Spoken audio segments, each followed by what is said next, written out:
programa Nas Entrelinhas, iniciativa do curso de Administração Pública da ESAG. Apresentação, professor Enio Spaniel e professora Samantha Buglioni. Atenção para as manchetes do programa de hoje. Juiz Marlon Reis lança em Florianópolis o livro Nobre Deputado. Participa do programa de hoje Samuel Dalfarra Naspolini. Ele é vice-coordenador estadual da campanha O que você tem a ver com a corrupção? Bom dia, ouvintes. Estamos iniciando mais um programa Nas Entrelinhas, o programa do Departamento de Administração Pública, ESAG e UDESC. E hoje temos duas figuras importantes participando do nosso programa. Um é o Dr. Marlon Reis, ele é juiz de direito titular da 58ª Zona Eleitoral do Maranhão. Ele foi um dos proponentes e articuladores da lei da ficha limpa. E a mais recente ação dele foi o lançamento do livro O Nobre Deputado. Tem tido uma repercussão nacional muito intensa. E esse livro foi lançado aqui em Florianópolis no dia 1º de dezembro. Participa também do nosso programa de hoje o Dr. Samuel Dalfarra Naspolini. Ele é promotor de Justiça do Ministério Público de Santa Catarina, coordenador adjunto do Centro de Apoio Operacional da Moralidade Administrativa, graduado em Direito na Universidade Federal do Estado de Santa Catarina, mestre em Direito pela Universidade Federal, especialista também pela Univale. Ele além de professor da Escola do Ministério Público de Santa Catarina, ele é vice-coordenador estadual da campanha O que você tem a ver com a corrupção? E eu vou começar com o Dr. Samuel. Dr. Samuel, Santa Catarina tem sido notícia também nessa área da corrupção nas últimas semanas muito intensa. Cito dois casos um pouco pontuais, que é a ave de rapina, atendido mais diretamente Florianópolis, e o fundo do poço. A corrupção aqui existe. Bom dia, Enio. Bom dia, Dr. Marlon. Satisfação participar do programa.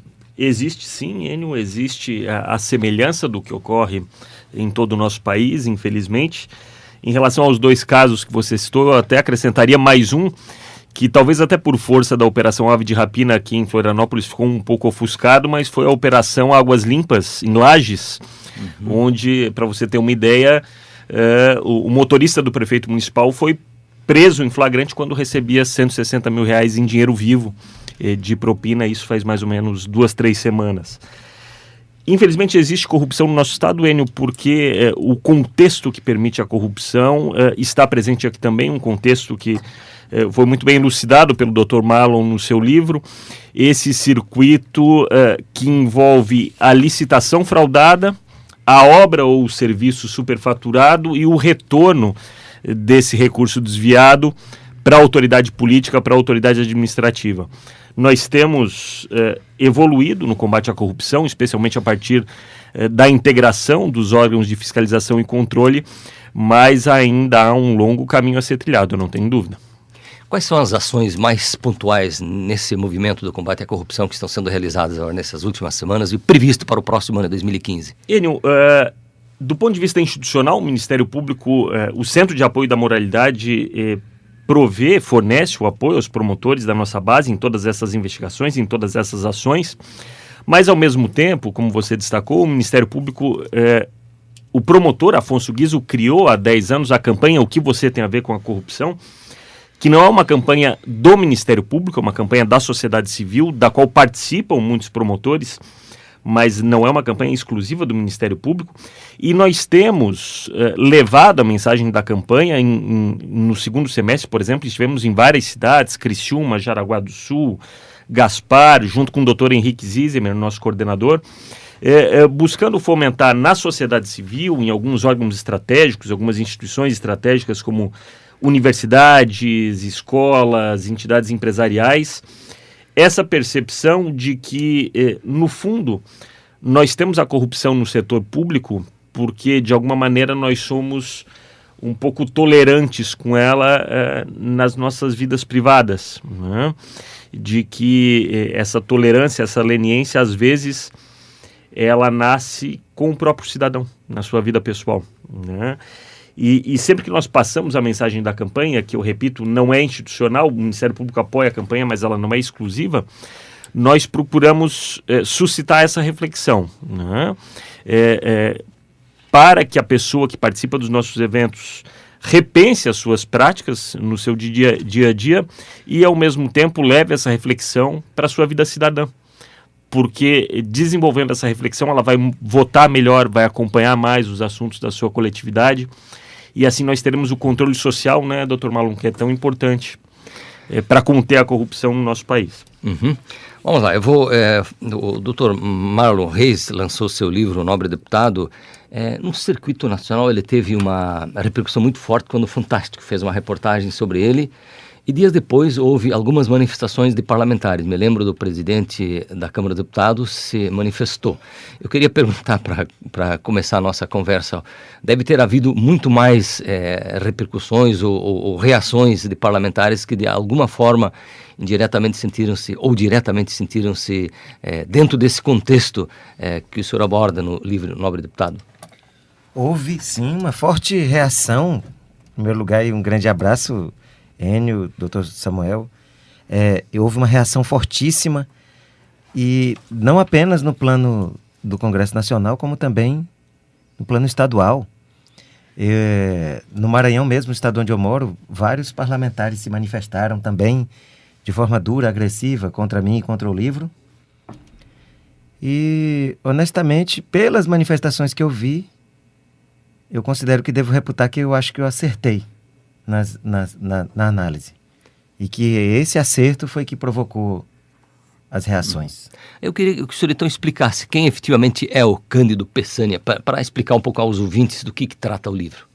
Perfeito. Eu fiz várias entrevistas de 2007 até os primeiros dias desse ano, de 2014, com pessoas que estão envolvidas no meio político, e não como derrotados, pessoas que perderam eleições locais e estão querendo denunciar. Não. Eu só entrevistei pessoas do sistema, vitoriosos. Inclusive, um deles era uma pessoa muito relevante na estrutura já ocupou um espaço muito importante na estrutura da República.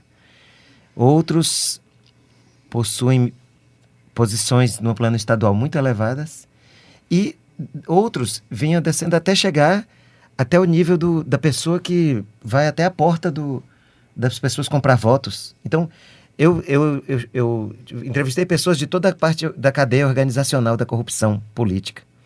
Desde aquele que negocia diretamente com um empreiteiro para ele passar um dinheiro que vai para a campanha em troca de uma licitação fraudulenta, até aquele da ponta que vai utilizar aquele dinheiro para pagar no dia lá da eleição pela compra do voto.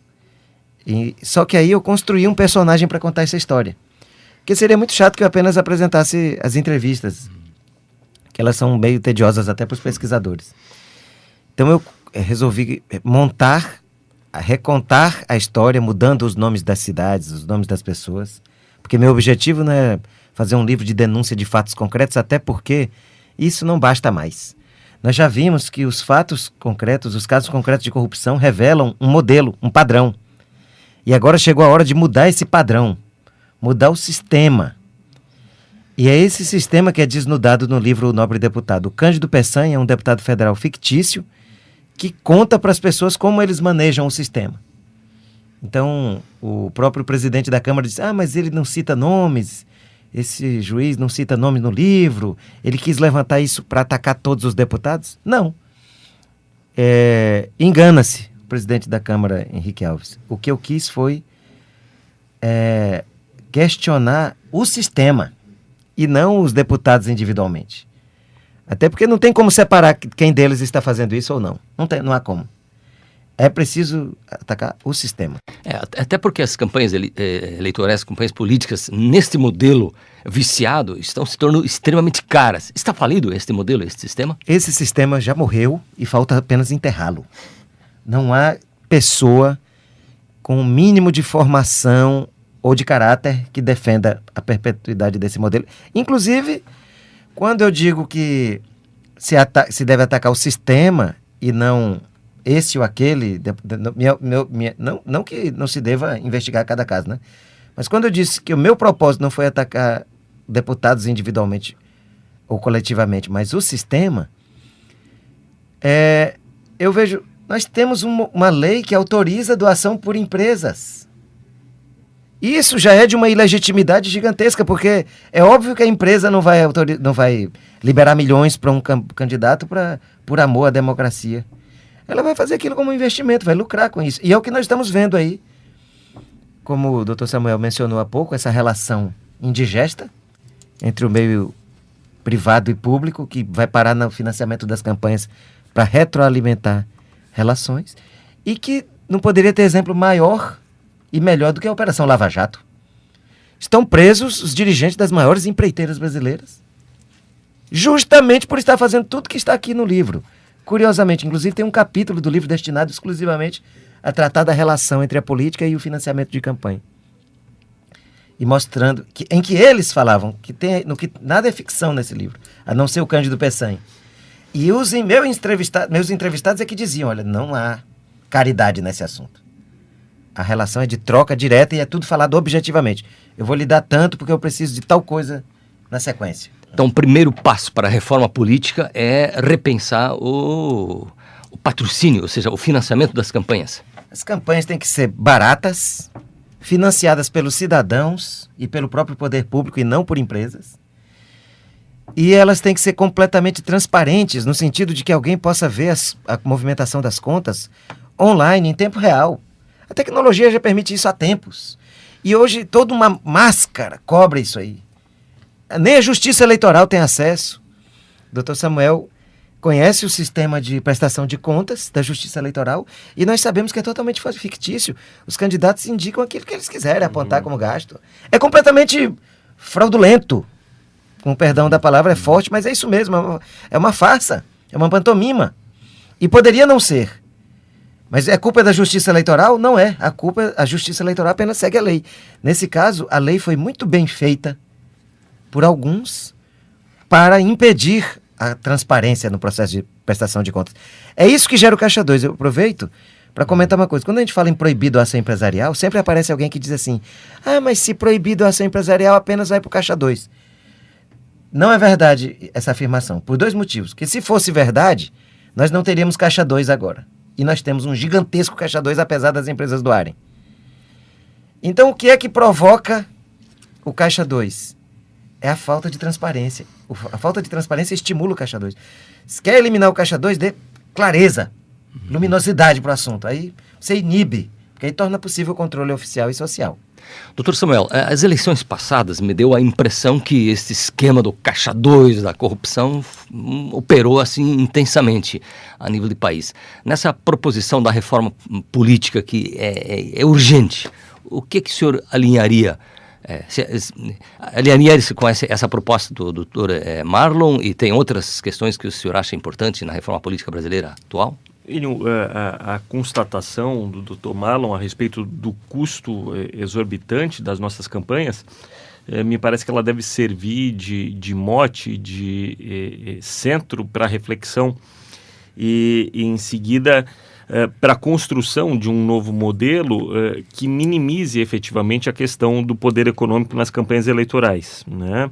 É muito triste, doutor Marlon, que nós tenhamos hoje toda uma estrutura de fiscalização que é uma estrutura cara, né? Promotores eleitorais, juízes eleitorais, servidores da Justiça Eleitoral, e que nós tenhamos efetivamente essas contas que são realmente fictícias, né? Há pouco tempo eu via no YouTube alguns vídeos da época do escândalo do Mensalão, né? E o então deputado, hoje presidiário, Roberto Jefferson, falando explicitamente que todos aqueles deputados que investigaram a questão do Mensalão mentiam nas suas prestações de contas, porque os valores lá colocados eram todos fictícios, né? Existem algumas propostas de reforma política em tramitação no Congresso Nacional. Acredito que o Dr. Marlon tenha participado de uma, junto com a OAB, né, Dr. Marlon, várias outras entidades, da formulação de propostas nesse sentido, mas eu acho que o centro da preocupação, Enio, passa pelas eleições legislativas e pela construção de fórmulas que propiciem o controle do eleitor sobre o seu deputado, sobre o seu parlamentar. Porque o grande vício do nosso sistema hoje, a meu ver, é a irresponsabilidade do poder legislativo em alguns aspectos, né? O seu parlamentar chega lá, você não sabe como ele foi eleito e não controla a sua atuação. Toda a inovação, toda a construção, seja voto distrital, seja a proposta que o Dr. Marlon defende dos 2 turnos na eleição proporcional, seja a proibição das coligações entre partidos, toda a proposta que aproxime um pouco o parlamentar do seu eleitor viria clarificar o sistema. A questão da reeleição, poderíamos alinhar nessa direção reeleição, também. Por que não limitar a reeleição também no âmbito do Poder Legislativo? Exatamente. Por que não? Se nós temos isso no Executivo, por que não limitar? Somos uma república, né, Dr. Marlon? Não temos cadeira cativa nos órgãos de poder, não deveríamos ter, né?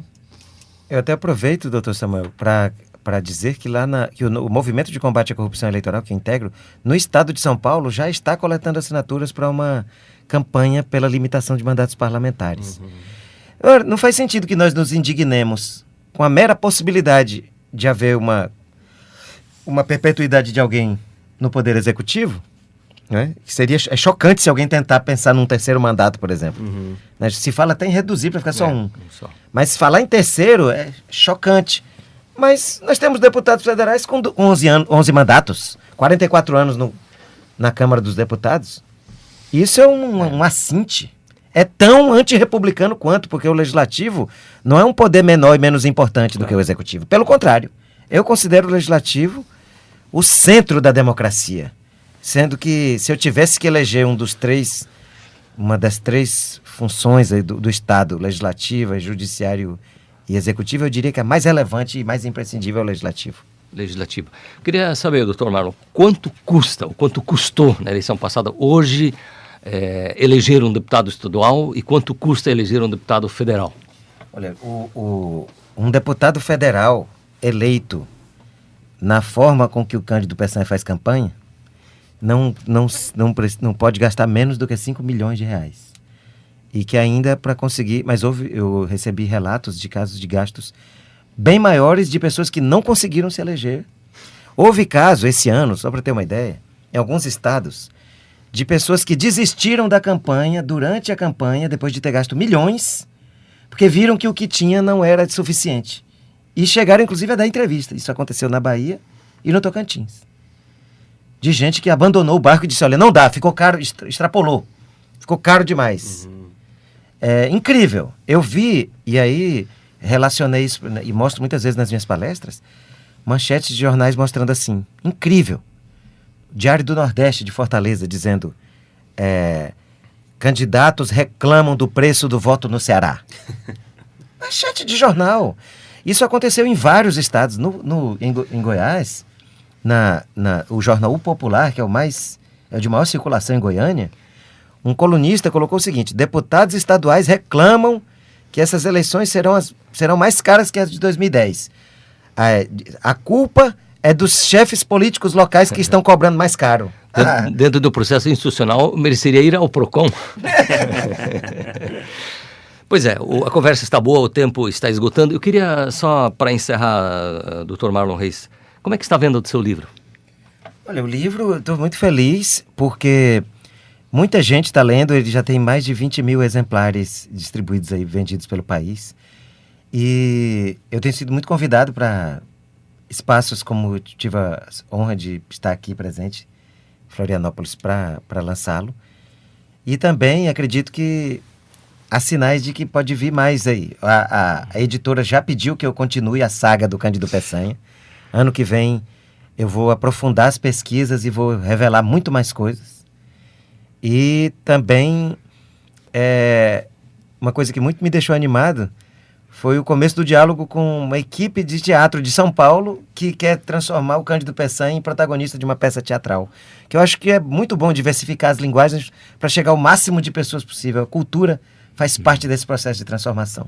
Aqui em Florianópolis o livro está à disposição na Saraiva, não sei se é só na Saraiva, mas R$18,90. Acabei comprando ontem, então só para informação para os ouvintes também, se quiserem comprar o livro, à disposição, pelo menos na Saraiva. Talvez outras livrarias também tenham. Queria só para encerrar também perguntar para o Dr. Samuel, sobre o movimento combate à corrupção em Santa Catarina. Está ativo, intenso, realizando ações. Me parece que o foco central hoje é Joinville, mas continua acontecendo no estado todo. Continua ativo por todo o estado, agradecendo o convite, a oportunidade de conhecer pessoalmente aqui o Dr. Marlon, a quem nós admirávamos já toda a luta, toda a batalha há muitos anos.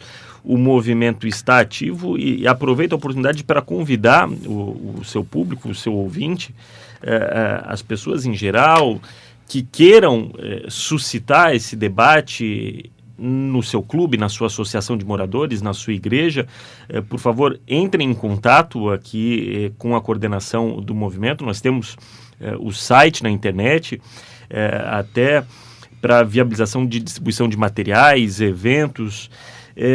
Todas as reuniões que nós fizemos, Enio, nos mais variados segmentos, elas são sempre muito positivas. Nós percebemos que nós temos um preconceito muito grande no sentido de que a nossa sociedade é apática em relação à corrupção, e isso não é verdade, Dr. Marlon. As pessoas estão refletindo, as pessoas querem saber, as pessoas questionam, inclusive o Ministério Público, o que é muito positivo, né?